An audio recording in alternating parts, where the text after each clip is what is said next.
जो पाकिस्तान की इकोनॉमी है वो अंडर क्राइसिस है, do you think it will affect India? Comparison Bharat के साथ नहीं किया जा सकता, श्रीलंका, घाना, नाइजीरिया के साथ किया जा सकता है क्योंकि उनसे भी आगे निकल गए हैं। पाकिस्तान के जो प्राइम मिनिस्टर है ना, शहबाज शरीफ, वो कहते हैं आज हम किसी दोस्त मुल्क को अगर फोन भी करते हैं तो उनको ऐसा लगता है कि हम उनसे भीख मांगने आ रहे हैं। जितनी इनकी कमाई है उसका 50% ये EMI भी नहीं, इंटरेस्ट चुकाने में लगा देते हैं। आज पाकिस्तानी रुपये 275 रुपए डॉलर का है, हमारा रुपये 81 रुपए डॉलर का है। प्रिय पाकिस्तान, हमारी छोड़ो, अपना रखो ख्याल। गाड़ी में पेट्रोल भरवाने के लिए भी बेचनी पड़ सकती है आपको किडनी, अगर ऐसा ही रहा आपका हाल।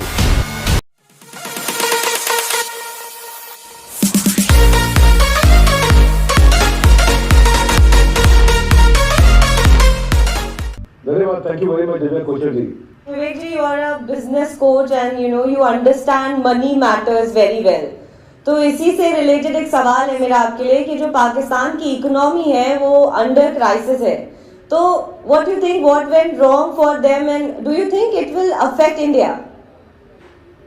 अफेक्ट इंडिया तो हाँ, नेचुरली कुछ इफेक्ट तो इंडिया को करेगा क्योंकि अब पाकिस्तान जब ज्यादा कमजोर होगा, जैसे कि यूएस से अब हट करके चाइना का वहां पे इंटरवेंशन बढ़ा है। चाइना आज अपना 30% आर्म्स का सप्लाई एक्सपोर्ट वहीं कर रहा है। पाकिस्तान का मैक्सिमम एम्यूनेशन सारा चाइना से आ रहा है। पाकिस्तान जितना कमजोर होगा, चाइना वहां पे उसको और ज्यादा मजबूती से और अंदर प्रवेश कर जाएगा और उनको पैसा देगा और कर्जे के ट्रैप में फंसाएगा, तो पूरी की पूरी इकोनॉमी को कंट्रोल करेगा चाइना पाकिस्तान की, जैसे उन्होंने श्रीलंका के साथ में किया। तो वो हमारे को तो इम्पैक्ट करेगा जब चारों तरफ से हमारे दुश्मन बढ़ते हैं। वैसे पक्का ही आपने पूछा पाकिस्तान के विषय में, पाक ने कटवाई अपनी नाक, उसका नाम अब पाकिस्तान नहीं राखिस्तान या राख, यानी कि राखिस्तान या खाकिस्तान, खाक हो जाना चाहिए। क्योंकि इस समय मैं सबसे पहले कहना चाहता हूँ पाकिस्तान का कंपैरिजन भारत के साथ नहीं किया जा सकता, श्रीलंका, घाना, नाइजीरिया के साथ किया जा सकता है क्योंकि उनसे भी आगे निकल गए। पाकिस्तान में लाखों लोग मेरे वीडियो देखते हैं, मैं नहीं चाहूंगा पाकिस्तान डूब जाए, पर एक बार किसी ने, मैं चुटकुले से समझाता हूं आपको कि सोनू नाम का एक लड़का था, उससे पूछा एशिया का सबसे अमीर देश कौन है, तो मोनू ने उसे कहा कि पाकिस्तान सबसे अमीर है। तो सोनू ने पूछा ऐसा क्यों, तो मोनू बोला यार क्योंकि वो 300 रुपए किलो चावल खाते हैं, 500 रुपए किलो टमाटर खाते हैं, 250 रुपए के लीटर पेट्रोल डलवाते हैं और जो है दूध भी पीते हैं 300 रुपए लीटर। तो यानी कि वहां सब कुछ इतना महंगा हो चुका है। पाकिस्तान के जो प्राइम मिनिस्टर है ना, शहबाज शरीफ, वो कहते हैं आज हम किसी दोस्त मुल्क को अगर फोन भी करते हैं तो उनको ऐसा लगता है कि हम उनसे भीख मांगने आ रहे हैं। हम दूसरे देशों से हाथ मिलाते हैं, ये उनके आगे, हम यानी कि इंडिया दूसरे देशों से हाथ मिलाते हैं, जो हमारे प्रधानमंत्री, ये दूसरे देशों से हाथ नहीं मिलाते, उनके आगे हाथ फैलाते हैं। फर्क बड़ा आ गया। आपको बताया तो फेडरल मिनिस्टर प्लानिंग जो है उनके अपने एहसान इकबाल, वो कहते हैं कि मैं नेशन को कह रहा हूं कि मैं चाय कम पियो। उस समय यूएस सेक्रेटरी जो हुआ करती थी मेडेलिन एल्ब्राइट, 26/11 में 2008 के अंदर जब उन्होंने हमला किया तो बोले पाकिस्तान जो है वो इंटरनेशनल माइग्रेन है। और आज 2008 से 15 साल के बाद आज भी ये बात उतनी ही सच है क्योंकि इतनी अनस्टेबल गवर्नमेंट रही, एक्सट्रीम करप्शन रहा है वहां पे। पाकिस्तान की सबसे बड़ी दिक्कत क्या है सोचो, सबसे बड़ी दिक्कत पाकिस्तान की है कि वो डिटर्जेंट की ऐड आती, तुम्हारी कमीज मेरी कमीज से सफेद कैसे। ये अपने गिरेबान में मत झांको, हिंदुस्तान को कैसे बर्बाद करे, बस इसी की राह ताको। इसीलिए खुद के पैरों पे खड़े होने से ज्यादा उन्होंने सारा ध्यान भारत के पैरों को कमजोर करने पर लगाया। पाकिस्तान अपने पांव गंवा चुका है। कोई भी देश अपने इकोनॉमिक पावर को मजबूत करे उससे मिलिट्री पावर मजबूत होती है, ये उल्टा चलते हैं। ये मिलिट्री पावर को मजबूत करते हैं, इकोनॉमिक पावर को मजबूत नहीं करते। देखो मैं आपको समझा देता हूं, ऐसे देवी जी आप समझो दिव्या, कि मिलिट्री सपोर्ट को आप खरीद सकते हो, इकोनॉमिक सपोर्ट खरीद नहीं सकते, वो उधार लेना पड़ता है। दोबारा समझाता हूं, आप आर्म्स, आप जो है आप तीनों तरह की जो आपकी सेना होती है, जलवायु थल, तीनों प्रकार की सेना जो है उसको आप खरीद सकते हो बाजार से, पूरी दुनिया से, लेकिन पैसा आप खरीद नहीं सकते, पैसा उधार लेना पड़ता है। तो ये आज दिक्कत क्या है कि इनको पैसे से अगर ये मजबूत हो जाते हैं तो दुनिया से आर्म्स खरीदते हैं। ये आर्म्स खरीदने में पैसा लगाते हैं, पैसा दूसरों से उधार लेना पड़ता है। ये हमारा हमसाया मुल्क है पर दूसरों के पैसों पे जीता आया है। हमसाया मुल्क है, दूसरों के पैसों पे जीता आया है, कभी चीन, कभी अमेरिका, कभी IMF, और उसका इस्तेमाल भी अपने विकास की जगह दुनिया को नाश करने में लगाता आया है और दूसरों के पैसों पे जीता है। जो पी है ना पाकिस्तान में, वो ऐसा है दिव्या, समझो परेशान पड़ोसी, वो है पी। पाकिस्तान का पी है परेशान पड़ोसी। देखो आपके घर के आसपास जरूर ऐसे पड़ोसी होंगे जो बड़े फ्रस्ट्रेटेड लेबर होते हैं, बालकनी में बैठ के देखते रहते हैं कि पड़ोस के घर में क्या नया आया, कौन सा फ्रिज आया, कौन सी गाड़ी आई, कौन सा टीवी आया। हमारे पास, भारत के पास दूरदृष्टि है, इनके पास दूरबीन है। ये हमारी दूरदृष्टि है, विजनरी है, ये दूरबीन से बैठ के देखते रहते हैं। और इनके पास जो दूरबीन है हमारी सक्सेस को नोट करने में, ये पूरी तरह से लीन है। पाकिस्तान एक फास्टेस्ट ग्रोइंग इकोनॉमी हुआ करता था 1960-70 में, आज 22 करोड़ लोग उनके बिना बिजली के जी रहे, अब उनको भीख भी नहीं मिल रही। 75 साल की आजादी के बाद पाकिस्तान का यह हाल है। दूसरे देश को फूटने के लिए अपना पैसा जला दिया, आज इनको वक्त पे पैसा मिलने के लिए हर आदमी ने रुला दिया। पाकिस्तान क्या कहता है, if one can do let him do. If none can do how can I do? तो पाकिस्तान सोल्यूशन ओरिएंटेड नहीं है। साउथ एशिया की सबसे कमजोर कड़ी, कर्जों पर इनकी इकोनॉमी खड़ी। आज क्या है, जो नॉम चोकसी जो है यूएस इंटेलेक्चुअल, पाकिस्तान कभी भी भारत की सैन्य शक्ति की बराबरी नहीं कर सकता है, वो कहते हैं ऐसा, लेकिन ऐसा करने के चक्कर में उसने अपने देश का बेड़ा गर्क कर दिया। और ये लोग इंडिपेंडेंस के टाइम पे अपना देश मांगते थे दिव्या, पर आप देश को चलाना हो रहा है भारी, और मांगने की आदत आज भी इनकी जारी। आज आपको बताया था डेट टू जीडीपी रेशियो इनका 70% है, यानी कि जितना इनका जीडीपी है, इसको ऐसे समझो, जितनी इनकी कमाई है उसका 50% ये ईएमआई भी नहीं, इंटरेस्ट चुकाने में लगा देते हैं। आज पाकिस्तानी रुपये 275 रुपए डॉलर का है, हमारा रुपये 81 रुपए डॉलर का है। इनका इन्फ्लेशन रेट 27% है। इनकी 40% जो पॉपुलेशन है वो भयंकर गरीबी रेखा के नीचे है। फॉरेन रिजर्व इनके पास है ही नहीं, $3 बिलियन। ऐसा बताया जाता है कि 2 हफ्ते में इनका फॉरेन रिजर्व खत्म हो जाएगा, उसके बाद ये पूरी तरह भूखा नंगा हो जाएगा। क्षमा चाहता हूं, कठोर बोलना पड़ रहा हूं। 250 रुपए लीटर पेट्रोल, 260 रुपए लीटर डीजल, 210 रुपए लीटर आपका दूध। वहां पे मैं नॉनवेज की बात नहीं करता, पर बताना चाहता हूं, ये नॉनवेज खाते हैं, 900 रुपए किलो चिकन हो गया वहां पे। प्रिय पाकिस्तान, हमारी छोड़ो, अपना रखो ख्याल। गाड़ी में पेट्रोल भरवाने के लिए भी बेचनी पड़ सकती है आपको किडनी, अगर ऐसा ही रहा आपका हाल। तो इसलिए मैं कह रहा हूं, IMF जिनके पास ये गए हैं, उन्होंने $6 बिलियन जो उनको 2019 में बताया था, आप उसको बचा हुआ $1.1 बिलियन देने के लिए मना कर रहे हैं। पाकिस्तान में भारी शर्तें लगा रहे हैं। और आज ये अगर ये उनको IMF ने पैसा नहीं दिया तो उनको खुद पैसा रेज करना पड़ेगा, टैक्सेस ज्यादा लेके। और बहुत ज्यादा टैक्सेस इन्होंने लिए तो पहले ही इनका इन्फ्लेशन 27% है, वो 40% हो जाएगा। कोई ज्यादा टैक्स लोगे और महंगाई बढ़ जाएगी, और महंगाई बढ़ जाएगी, 40% हो जाएगी इन्फ्लेशन। और अगर IMF ने नहीं दिया पैसा, बिल्कुल नहीं दिया, तो इनका इन्फ्लेशन आप जो है IMF ऑलरेडी मना कर चुका है पैसा देने के लिए। तो वो इसलिए है क्योंकि इनकी बड़ी स्ट्रिंजेंट उनके अपने लॉज हैं, वो कह रहे हैं नियम है हमारे, नियम पालन कर लो, वो दिक्कत हो रही है इनको। और वो 8% अगर इन्फ्लेशन हो गया ना, क्या इनका हाल होगा। मैं बहुत दुखी भी हूं मन से, और इनकी गलतियों के बारे में बात भी करना चाहता हूं। नेचुरल गैस प्राइस जो था इनका, वो 16% टैक्स से 112% टैक्स कर दिया। सोचो जिस यहाँ पे गैस का ये हाल हो। भाई जो फिच, जो ग्लोबल रेटिंग देने वाली ऑर्गेनाइजेशन है, उन्होंने आईडीआर होता है इशूअर डिफॉल्ट रेटिंग, कि किसी ने पैसा उधार लिया उसकी क्या रेटिंग है, लौटा पाएगा कि नहीं लौटा पाएगा। जैसे आपके यहाँ पे, हमारे यहाँ पे भी रेटिंग होती है ना, कि भाई आपको क्या रेटिंग मिल रही है, आप लौटा पाओगे नहीं लौटा पाओगे पैसा। तो इनकी रेटिंग पहले ही CCC+ थी। AAA अच्छी है, AAA- अच्छी है, BBB+ फिर भी ठीक है, लेकिन CCC+ थे, ये CCC- हो गए हैं। आप सोचो ना, वर्जिन अटलांटिक एयरलाइन ने बोला पाकिस्तान में हम अपनी हवाई जहाज उड़ाएंगे ही नहीं, क्योंकि ना वो उन्होंने फ्यूल और टैक्सेस बढ़ा दिए, ऑन ग्राउंड सपोर्ट ये लोग करते नहीं है। अब कौन है इसके लिए जिम्मेदार? इसके लिए जिम्मेदार कौन है? पाकिस्तान 2 हिस्सों में बटा हुआ है। एक हिस्सा जो पेट्रोल सब्जी के लिए भेड़ की तरह लाइनों में लगे हैं, और दूसरा हिस्सा जो लाहौर के कैनेडियन कॉफी हाउस में सुकून की चुस्कियां ले रहे हैं। ये हिस्सा बना कैसे? सबसे अनोखी बात बताता हूं आपको। अभी पिछले हफ्ते एक टिम हॉर्टन्स नाम का एक कॉफी हाउस खुला, बड़ा महंगा है वो। अब पहले ही दिन में इन्होंने रिकॉर्ड सेल्स करी। पाकिस्तान में किसी कॉफी हाउस ने 61 साल तक वो सेल्स नहीं करी। मैं पढ़ रहा था इनके बारे में, जब इन्फ्लेशन 45 साल में इतनी महंगाई ऊंची है, उसके बावजूद इतने महंगे कॉफी हाउस में लाइन लगा के लोगों ने लाखों रुपए की, करोड़ों रुपए की कॉफी के लिए ऑर्डर देने के लिए पहुंच रहे हैं वहां पे। कौन है जिम्मेदार इसके लिए? इसके लिए जिम्मेदार है इनके कोर कमांडर। कोर कमांडर को ना करोड़ कमांडर भी बोलते हैं। सारे के सारे जो कमांडर इनके आर्मी के थे, बड़े बड़े करोड़पति हो गए। जो आर्मी के जनरल बाजवा थे, वो 12.7 बिलियन पाकिस्तानी रुपए इन्होंने 6 साल में कमा लिए। 12.7 बिलियन बाजवा की जो पत्नी है, वो टैक्स भी फाइल नहीं करती थी उनके प्रधानमंत्री बनने से पहले, आज वो बिलियनर हो चुकी है 6 साल के अंदर। पाकिस्तान के जो आर्मी जनरल है, वो पूरे पाकिस्तान का 12% जमीन उनकी खुद की है, चाहे वो रेजिडेंशियल हो, कमर्शियल हो, फर्टाइल हो। इतना ज्यादा करप्शन है वहां पे। अब बात होगी मौज की, जिक्र होगा पाकिस्तान की फौज की। जब बात होगी भाइयों मौज की, जिक्र होगा पाकिस्तान की फौज की, क्योंकि वही मौज मारते हैं। इनका एक ही एजेंडा, मौका मिले तो लूट लो। आयशा सिद्दीका के बारे में बताया तो, सीनियर डिफेंस एनालिस्ट है इनकी, वो कहती है पाकिस्तान की आर्मी की जो प्राइवेट वेल्थ है वो $20 बिलियन है। $10 बिलियन इनकी जमीन है, $10 बिलियन का इनका पैसा है। 33% जो मैन्युफैक्चरिंग है वो आर्मी के लोगों के पास है। 7% प्राइवेट एसेट वो आर्मी के लोगों के पास है। आर्मी अपनी फाउंडेशन के माध्यम से 100 से ज्यादा कंपनियां चला रही, banking, school, university, tourism, insurance, construction, IT, oil business, shipping. Army का काम है चलाना, आर्मी का काम है। यही यहाँ पे कई बार ऑपोजिशन वाले भी आके बोलते हैं बिजनेस सरकार क्यों करेगी बिजनेस, आर्मी क्यों करेगी बिजनेस, बिजनेसमैन को करने दो। देखो चक्कर क्या, मैं बताता हूँ सिर्फ असर क्या आता है। आपको इतनी कर रही है आर्मी, करने दो। आपका सवाल होना चाहिए, मैं समझाता हूँ। जब सैया भय कोतवाल तो डर काहे का? भाई जब आपका पति ही कोतवाल है तो आपको डर किस चीज का लगेगा? जब आर्मी बिजनेस कर रही है, चोरी करके रख ले, क्योंकि आर्मी पकड़ने वाली होती है, वो पकड़ेगी। बेनजीर भुट्टो को देखो ना, $1.5 बिलियन से। इमरान खान को देखो, बेनजीर भुट्टो $1.5 बिलियन का, इसको देखो बहुत छोटा काम किया इमरान भाई ने। क्या किया इन्होंने? $2 मिलियन के इनको गिफ्ट मिले थे। वो जो आपके सऊदी क्राउन प्रिंस है मोहम्मद बिन सलमान, उन्होंने इनको एक एंटी घड़ी दी थी, एक गोल्ड का पेन दिया था, एक अंगूठी दी थी और शर्ट में लगाने वाली कफलिंग दी। ये भाई उनको भी बेचा है। मैं कहता है उसकी मैं क्या करूंगा गोल्ड के पेन का, इसको बेच के पेन से मुझे लिखना क्या है, हम लोग लिखने पढ़ने वाले, पैसा दे दो हमारे को। बुरा नहीं मानना भाई पाकिस्तान के लोग, आज आपके यहाँ पे इसलिए समस्या आ रही है। शहबाज शरीफ जो आपके प्राइम मिनिस्टर है, वो $14 बिलियन के रुपए के मनी लॉन्ड्रिंग केस में यूके को लड़ रहे हैं इस समय। उनके जो बड़े भाई थे पहले प्रधानमंत्री नवाज शरीफ, अभी शहबाज शरीफ है, बड़े भाई नवाज शरीफ थे पहले, वो भाग गए एग्जाइल में लंदन के अंदर 2019 से 7 साल की जेल उनको पाकिस्तान ने सुना रखी है मनी लॉन्ड्रिंग के केस में। तो एक चुटकुला समझाता हूं आपको, एक पाकिस्तानी भारतीय से बोला, आप लोग चोरों के साथ कैसा सलूक करते हो?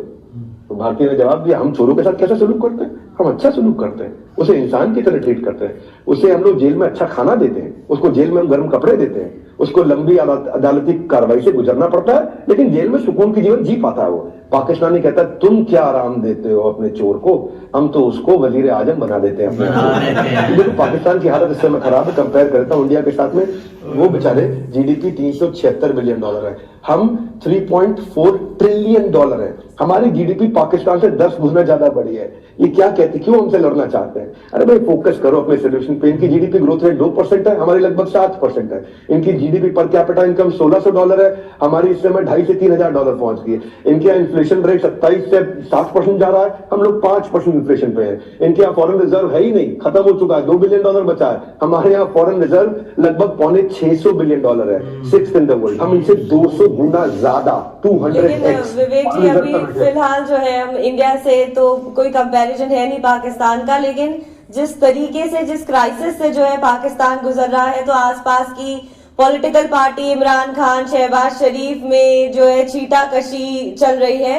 लेकिन ये माना जाता है कि जब इमरान खान प्रधानमंत्री रहे हैं जितने समय के लिए भी पाकिस्तान में, तो इस तरीके की जो है आपदा नहीं आई जो शहबाज के रहते हुए आ रही है। तो क्या आपका मानना होगा कि कंपेरेटिवली शहबाज शरीफ से इमरान खान पाकिस्तान के लिए बेहतर प्रधानमंत्री थे? नहीं, मुद्दा यह है कि ये बेहतर थे कि नहीं थे, आप ये समझ लीजिए। आज बहुत बदतर है। मैं ये बताऊं कि देखो, अब आप मुझसे बोले कि 2 चोर में बताओ कौन बड़ा चोर कौन छोटा चोर। आप बांग्लादेश के साथ कंपेयर करो ना, हालत क्या कर दी है इन्होंने। बांग्लादेश ही इनसे बहुत आगे है इस समय। आप बांग्लादेश से शुरुआत में कंपेयर भी कर रहे थे। आप सोचिए ना, आज पता है समस्या क्या है? आज समस्या ये है कि आज भारत की तरफ पूरी दुनिया देख रही है रशिया और यूक्रेन कॉन्फ्लिक्ट में कि हम रिजॉल्व कराएं। भारत दूसरा सबसे बड़ा डोनर बन चुका है लोगों को गरीबी से, तकलीफों से बाहर निकालने के लिए दुनिया के अंदर। $70 बिलियन हमने आज इंडिपेंडेंस से अब तक दूसरे गरीब देशों को दान किया है। और इनको देख लो, $70 बिलियन छोड़ो, इनको कोई $7 बिलियन, कोई $1 बिलियन भी IMF देने को तैयार नहीं है। आज तो टर्की पाकिस्तान की बेइज्जती कर रहा है। अजीम जमाल जो है वहां पे प्राइम मिनिस्टर ऑफ टर्की के जो स्पेशल असिस्टेंट है, वो कह रहे हैं भैया शहबाज शरीफ मत आना यहाँ पे, हम तुम्हारे को यहाँ पे नहीं देख सकते इस समय। पाकिस्तान क्या बोल रहा है? अच्छा चलो छोड़ो, अब आपके यहाँ तकलीफ है, हम आपसे अब इस समय और दान नहीं मांगेंगे, हम आपकी मदद करना चाहते हैं, हम आपको दान ही नहीं मांगेंगे आपसे। ये क्या मदद करी भाई तुमने? आप ये छोड़ो, अब मैं आपको समझाता हूं। ये सारा समस्या इसलिए है क्योंकि इन्होंने ध्यान नहीं दिया। ये पाकिस्तान एम्बेसडर जो चाइना के, वो बोलते हैं कि हमारा चाइना से जो रिश्ता है वो पहाड़ों से ऊंचा है, वो समुद्र से गहरा है, वो स्टील से मजबूत है, वो स्वीटर देन हनी है। तो चाणक्य पंडित ने कहा था, एनिमीज एनिमीज अ फ्रेंड, दुश्मन का दुश्मन दोस्त होता है। उसी चक्कर में चले गए क्योंकि चाइना इनको कश्मीर पे सपोर्ट करता है। यूएनएससी में जब इंडिया आकर के कोई रेजोल्यूशन पास करने की कोशिश करता है, वो वीटो पावर के साथ में टेररिस्ट जो ऑपरेट कर रहे हैं पाकिस्तान में नॉकडाउन कर देता है, क्योंकि चाइना के पास वो पावर है इस समय, तो वहां उसको सपोर्ट करता है। और पाकिस्तान लगा हुआ है कि भाई मैं आपकी पीठ खुजाऊंगा, आप मेरी पीठ खुजाओ, तुम्हें तिब्बत और ताइवान हम वहां पे तुम्हारा सपोर्ट करेंगे। तो पाकिस्तान के लिए बेसिकली इंपॉर्टेंट क्यों है चाइना? क्योंकि वो अमेरिकन इन्फ्लुएंस को काउंटर करने में मदद कर रहा है। चाइना जो है 72% पाकिस्तान की आर्म्स की डिमांड पूरी कर रहा है। 47% चाइना के जो आर्म्स है वो पाकिस्तान को एक्सपोर्ट कर रहा है। बाकी पूरी दुनिया को 53%, केवल पाकिस्तान को 47% आर्म्स दे रहा है इस समय। तो अमेरिका जब अफगानिस्तान से बाहर हुआ था ना, जब जिस समय अफगानिस्तान से बाहर हुआ, तो चाइना को लगा अब अमेरिका घुसना नहीं चाहिए, इसलिए चाइना वहां घुस गया। और ये लोग मिल करके सोचते हैं कि ये इंडिया को तंग करेंगे, चाइना का इंफ्लुएंस यहाँ बढ़े, यूएस की पावर अथॉरिटी कम हो जाए। और फिर उसको चाइना को ये भी लगता है भाई मेरी ग्लोबल इमेज अच्छी होती है दुनिया के सामने, मैं खुद को अच्छा दिखा रहा हूं कि भाई मैंने तो वीकर कंट्री की मदद करी है, पाकिस्तान तो गरीब देश है, वहां की मदद कर रहा है। बहुत बुरा हाल है पाकिस्तान में, इसीलिए चाइना उसका फायदा उठा रहा है। तो फ्रेंड्स ये थी आज की वीडियो। और डॉक्टर साहब जब नॉन स्टॉप बोलते हैं ना, तो मजा आ मैं जाता है। कहती हूँ मजा आ जाता है। इतने इंटेलिजेंट है और कहते हैं कि पूरी दुनिया में सबसे बड़ा अगर बिजनेस का कोई चैनल है तो वो डॉक्टर साहब का ही है, डॉक्टर विवेक बिंद्रा। और मोटिवेशनल स्पीकर भी हैं। लेकिन पाकिस्तान के बारे में जो उनकी राय है या जिस तरह से उन्होंने इनके तमाम इंतजामात को देखा है, बिल्कुल सही ठीक है। है, बिल्कुल ठीक है कि हमारे यहाँ स्टिल जिसको चोर कहा गया हमारी इदारों ने, हमारी अदालतों ने, वो चोर फिर से वजीर आजम बन गए। यार ये कहाँ होता है? किसी मुल्क में ऐसा हुआ है जिसके एक वो ये हमारे जो भी करंटली वजीर आजम है ये बाहर जाके करप्शन की, अभी 2 माह पहले इनको इतना जुर्माना उन्होंने भरा है, वहां पे भी करप्शन के केस चल रहे हैं इन पे, पाकिस्तान पे भी करप्शन के केस चले हैं। इनका बड़ा भाई जो है 7 सालों के लिए उसको जेल होगी, वो भी फटाफट पाकिस्तान से बाहर भाग गया। और कहीं पूरी दुनिया में ये कहीं नहीं दिखने को मिला होगा कि एक ऐसा बंदा जिसके ऊपर बेशुमार केसेस हैं और पूरी दुनिया को उनका पता है कि इन्होंने क्या किया, फिर भी वो वजीर आजम है, सोचें। और फिर हम कहते हैं कि दुनिया जो है वो हमारे वजीर आजम को उसी तरह से प्रोटोकॉल दे जैसे नरेंद्र मोदी जी को दी जाती है। उनके ऊपर कोई केस नहीं है, वो एक बहुत लॉयल इंसान है, वो इंडिया का पैसा बचाते हैं, पैसा उजाड़ते नहीं है। लेकिन दुनिया को तो सब पता है, मीडिया दिखाती है कि इन्होंने क्या किया क्या नहीं किया। और ये जो वो बजट की बात कर रहे थे, जैसे उन्होंने बोला कि यहाँ पर जो ब्यूरोक्रेट हैं वो पाकिस्तान की टोटल लैंड का 12% सिर्फ वो रखते हैं।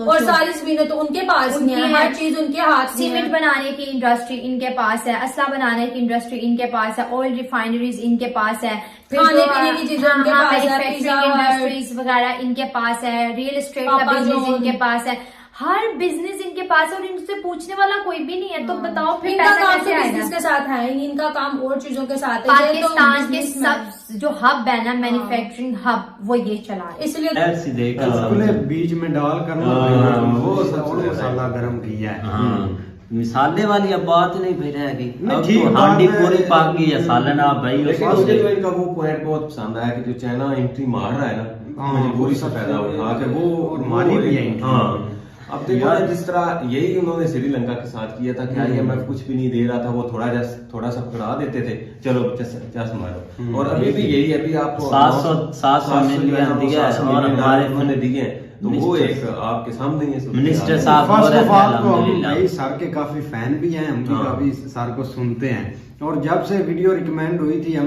भी यही बोल रहे हैं कि ये वीडियो जरूर बनाएंगे, क्योंकि फर्स्ट टाइम ही उन्होंने एक मतलब कि पाकिस्तान क्राइसिस पर बात हाँ, की बात है। की शायद है। कोई और वीडियो पढ़ी हो, मतलब पढ़ी हो या उन्होंने बताया हो, लेकिन हमने फर्स्ट टाइम देखी है। और सर ने एक अच्छा एक्सप्लेन किया, जैसा कि ऑलरेडी वीडियो में करते हैं, एक मतलब के मिसालें देकर।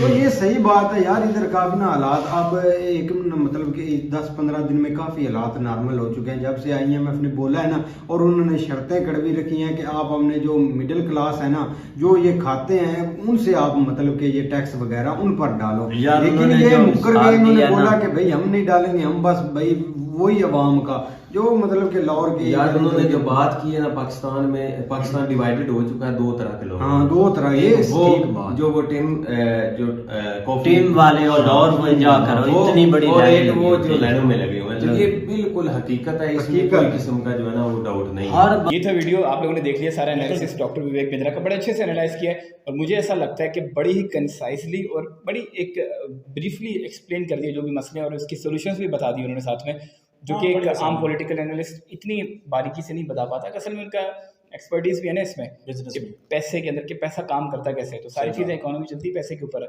तो पैसा किस तरह होगा, इंडस्ट्री इंफ्रास्ट्रक्चर, वो सारी चीज़ उन्होंने मोटी मोटी करके बता दी। असल में करना ऐसा होता है ना, जो मुझे समझ में आया कि और मतलब पिछले कुछ टाइम स्टेप से हम ये चीज़ें फॉलो कर रहे हैं कि चीज़ें कुछ ज़्यादा नहीं पकड़नी होती कि यार मैं ये भी कर लूँ, मैं वो भी कर लूँ, मैं ऐसा भी कर लूँ, मैं वैसा भी करूँ। नहीं, आपने 2-4 चीज़ें सेट करनी होती हैं और वो आपने अपनी माइंडसेट को सेट करना होता है। और माइंडसेट के अंदर भी एक चीज़ सेट की, माइंडसेट, और माइंडसेट के अंदर क्या सेट किया, मेरी प्रायोरिटी क्या है, बस पहले नंबर पे ये करना है, फिर मैंने ये करना है, फिर मैंने ये करना है। अगर मेरे पास कम टाइम है, सबसे पहले मैंने वो मोस्ट इंपॉर्टेंट काम पहले करना है। अगर फिर टाइम बचता है तो फिर दूसरे नंबर वाला काम करना है, फिर तीसरे, बस इतनी सी बात है। ये जब बंदा मिस करता है, चाहे वो फिर कोई इंसान हो, अपने इंडिविजुअल लाइफ में उसकी ग्रोथ की बात हो, या कोई स्टेट हो, या फिर कोई कंपनी हो, कोई भी चीज़ आप ले लें, कोई भी एंटिटी, चाहे वो सिंगल एंटिटी है या फिर ग्रुप ऑफ एंटिटीज़ है, एक बड़ी एंटिटी बन गई उसके बाद, तो उसका यही तरीका है कि उसकी प्रायोरिटी क्या सेट है या नहीं सेट। प्रायोरिटी में उसकी क्या चीज़ है, क्या वो जिसकी प्रायोरिटी में चीज़ है वो वाकई में उस वक्त ज़रूरत है कि नहीं है, नहीं है, डाउनफॉल वहीं से स्टार्ट। इंडिया और पाकिस्तान में और हम सब जितनी भी इर्द गिर्द कंट्रीज हैं उनमें मेजर डिफरेंस यही है कि वो एक दो चीज़ें जो इतनी सिंपल इंतहाई आसान होती हैं लेकिन उसको पहुंचने के लिए थोड़ी दुश्वारी और मुश्किलात ज़रूर लगती हैं, क्योंकि जब इंसान पैदा होता है तो पहले दिन से किसको ये बात पता होती है कि प्रायोरिटी कितनी इंपॉर्टेंट है, नहीं पता होता ना। तो वो सफ़र वहाँ का ना वो ज़रा थोड़ा मुश्किल होता है, लेकिन एक बार जब बंदा वहाँ पहुँच जाता है तो उसके बाद सारी चीज़ें आसान हो जाती हैं, क्योंकि इंटरेस्ट नहीं लेता चीज़ों में, अपने काम में बिजी होता है सारा कुछ। लेकिन एक लॉन्ग स्टोरी शॉर्ट, तो क्या कहता है कि तेरे नज़रिए के मुताबिक पाकिस्तान का यह हाल क्यों हुआ? मतलब ये जो फाइनेंशियल क्राइसिस है, जो मतलब मैं तो जब से मैंने होश संभाला है मैं यही देख रहा हूँ कि पाकिस्तान एक मुश्किल दौर से गुजर रहा है। लेकिन ये ऐसा कि तेरे ख्याल से मेन वजह क्या है? पॉलिटिकल या आर्मी की वजह से या लोगों की वजह से? मतलब मेन तू क्या सोचता है? यार जो इन्होंने रीजंस बताई है ना, सारे रीजंस ठीक हैं। स्टाइल थोड़ा सख्त है, अल्फाज थोड़े सख्त हैं, लेकिन ये कि रीजन सारी ठीक हैं। तो ये रीजंस है जो इन्होंने बताई हैं, बिल्कुल 100%। मैं आपको सीरियसली एक बात बताऊं, ऐसा नहीं है कि अवेयरनेस नहीं आ रही, लोग अवेयर हैं। अब लोग बात करते हैं जो पहले नहीं करते थे किसी भी चीज़ के बारे में। अब आप कहीं पर 4 लोगों में बैठोगे ना तो वो यही बात करेंगे कि यार पाकिस्तान का ये हाल किस वजह से है। और मैं खुल के बात करूं तो पाकिस्तान के जो लोग हैं ना, मेन कसूर वैसे इनका अपना है।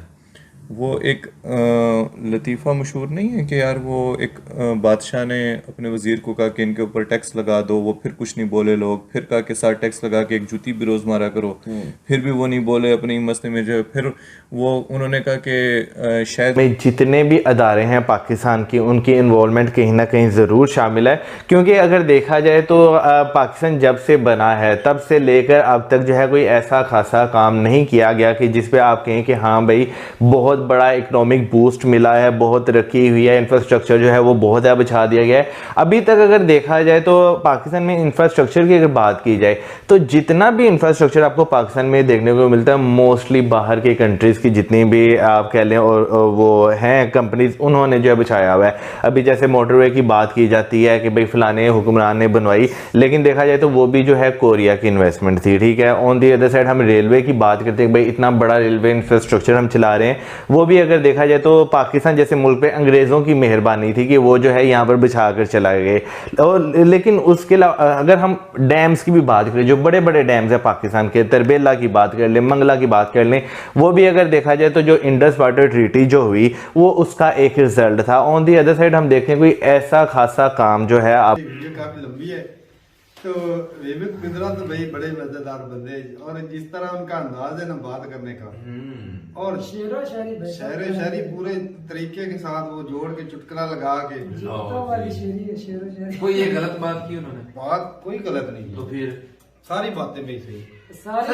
अगर आज से कुछ सच्ची प्रूफ के साथ वही ना, एक से तो मना नहीं कर सकते, ना नहीं कर सकते। अगर आज से कुछ रहता, हम पहले हमें ये चीज दिखाई जाती तो भाई हमने तो सीधा मुकर जाना था, भाई ये बंदा झूठ बोल रहा है, ऐसा बोल दे, ये तो झूठ बोल रहा है। अब तो तमाम तरह की भाई अब जो ये चीजें जो है हमने जो देखा है, फेस किया है, जो रिसर्च जो भी मतलब अभी तो हालात सामने। इमरान खान ने सभी का जो ना सभी को नंगा करके रख दिए।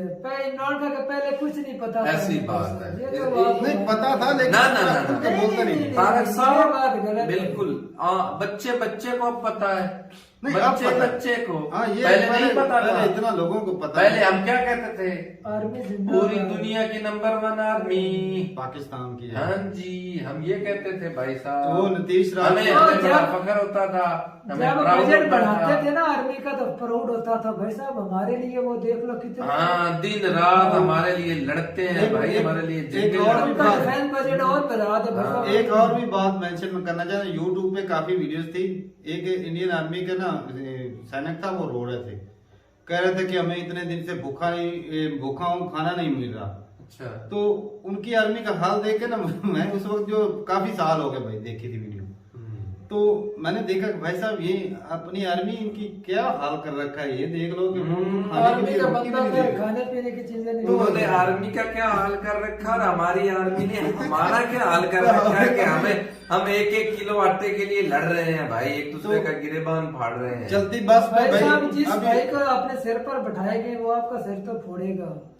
नहीं, वैसे इमरान खान की बात कर रहे थे तो उन्होंने सोचा कि भाई गरीब अवाम है, तो इतनी गरीब अवाम के सामने 2 बिलियन की घड़ी जो है वो पहन के क्या करेगा।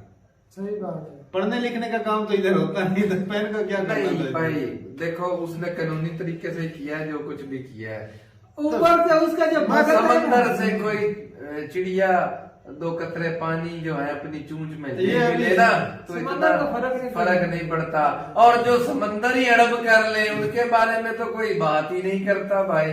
बाजवा साहब के बारे में से लेकर आज तक समंदर। भाई साहब बाजवा ने कुछ नहीं किया, उसके ऊपर इल्जाम। अब भाई मैं बताता हूँ, इल्जाम लगा रहे हैं, इल्जाम ही है। मैं बताता हूँ तुझे कि एक तो देख पाकिस्तान की कंगाली की हालत में और उस वक्त 12-13 बिलियन का घपला हो जाता है। डॉक्टर साहब ये जो बता रहे थे कि लाहौर में वो जो अपना कॉफी शॉप खुली है तो उसने रिकॉर्ड तोड़ दिए भाई। अमीर लोग हैं भाई साहब, हम अमीर लोग हैं। वो पैसा कहाँ से आया भाई? वो भी तो पाकिस्तानी है ना, बिजनेस करते हैं, बिजनेस चला रहे हैं लोग, अमीर है वहाँ पर भी के लिए करप्शन बोला ना। बिजनेस कौन करते हैं? आर्मी वाले बिजनेस करते हैं। कौन सा करप्शन बोलो उसको, बिजनेस नहीं करप्शन बोलो उसको। बिजनेस है, कैसे आप नहीं, आम बंदा अगर जो चाय पीने जाता अमीर पैसा कमा रहा है तो वो उसका मतलब ये तो नहीं कि वो करप्शन वाला ही है। यार अब इतनी महंगी चाय का तू पीने जाएगा? मैं बड़ी दुनिया है भाई साहब, बड़ी दुनिया बड़ी कैसे हो गई भाई? बड़ी दुनिया बड़ी कैसे हो गई? 200 लीटर छोटों को नीचे से नीचे दबा कर वो बड़े से बड़े। एक बात बोली कि भाई साहब कि हम जो है ना भाई सस्ती चीजें का शौक पालते ही नहीं, हम तो महंगी चीजें खरीदते हैं। पूरी दुनिया में अमीर तरीन मुल्क वही ना, लग्जरी लाइफ फील करते हैं कि बंदा जब जाता है पेट्रोल पंप पे जाता है और 300 रुपए का जब पेट्रोल डलवाता है 1 लीटर, कोई तो फर्क नहीं पड़ता, छाती चौड़ी हो जाती है, बहुत अच्छी आती है। इतनी पाकिस्तानियों का सीना चौड़ा हो जाता है। और लेकिन पाकिस्तानी रोते हैं भाई, और जब क्या जुल्म कर रहे हैं, 6-6 हजार का 150 का आटा 1 किलो लेते हैं तो फिर देखो वो तो भाई और भी वो ना 1 किलो 1.5 का बनता हुआ भाई, तो वो इतना महंगा जब आटा लेते हैं तो भाई साहब उनका वो एक माइंड सेट रहता है कि भाई हम सस्ती चीज नहीं खरीद रहे, महंगी खरीद रहे। और डॉक्टर साहब आपने यार कैसी बात कह दी, नवाज शरीफ साहब इलाज करवाने गए हुए हैं। वो तो बीमार थे इधर से के भले के लिए। हमारे मुल्क में ना तो कोई हॉस्पिटल है ना कोई डॉक्टर है, तो वो बाहर इलाज करवाने गए। इतने साल सत्ता में रहकर भी ऐसा हॉस्पिटल नहीं वो बनवा नहीं सके ना, लानत है ऐसे लीडरों पे। सही बात है, सच्चा है भाई, कितने साल रहने के बावजूद भी। और कितनी मर्तबा है ये, ऐसा नहीं कि एक मर्तबा ही सत्ता में आए, कितनी मर्तबा है। क्या बोल रहे हैं, जिन्होंने कमाए उसका आपको सामने बता दिया कि 13 बिलियन वो लेकर चले गए, बेचारा को तो माड़ा मोटा मिलता था उस पर। गोरों ने भी इनकी दौलत हड़प कर ली ना, अब उधर भी केस लड़ रहे हैं, ये तो अच्छा का केस चल रहा है ना। और इधर पता है माइक तोड़ के कहता है इंशाल्लाह केस से आजाद हो जाऊंगा। भाई साहब माइक क्यों तोड़ रहा है? वो माइक में बिजली होती है भाई, झटके कम दिया करो उससे, तो वो ना ऐसी हरकतें करें। उनको ईमानदारी का सही पेग मिल रहा है।